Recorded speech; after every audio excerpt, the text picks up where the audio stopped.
महाराष्ट्राची आध्यात्मिक नगरी म्हणून ओळख असलेल्या भूवैकुंठ पंढरी नगरीत दहीहंडी निमित्ताने आयोजित केलेल्या एका कार्यक्रमातील डॉल्बीच्या कर्णकर्कश आवाजाने चक्कर येऊन पडलेल्या एका व्यक्तीचा मृत्यू झाल्याची धक्कादायक घटना घडल्याचं समोर आले। आज रात्री पंढरपूरच्या छत्रपती शिवाजी महाराज चौकामध्ये ही घटना घडली।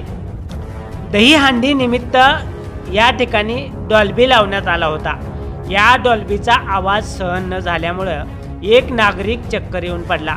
यामध्ये चक्कर येऊन पडलेल्या सदर व्यक्तीचा जागीच मृत्यू झाल्याची बातमी अनेक प्रसिद्धी माध्यमांमधून ठळकपणे प्रसिद्ध करण्यात आले। या घटनेमुळे पंढरपूरमध्ये एकच खळबळ उडाली। दहीहंडीचा हा कार्यक्रम पाहायला आलेल्या या नागरिकाला डॉल्बीचा आवाज सहन झाला नाही। डॉल्बीच्या जोरदार आवाजामुळे ही व्यक्ती अगोदर चक्कर येऊन खाली पडली आणि यानंतर या व्यक्तीला रुग्णालयात नेण्यात आलं, परंतु रुग्णालयामध्ये नेण्यापूर्वीच या व्यक्तीचा दुर्दैवी मृत्यू झाल्याचं डॉक्टरांनी सांगितलंय। डॉल्बीचा आवाज सहन न झाल्यानं या व्यक्तीचा मृत्यू झाल्याची शक्यता वर्तविण्यात येत असून ही व्यक्ती कोण आहे याबाबत अद्याप माहिती मिळाली नाही।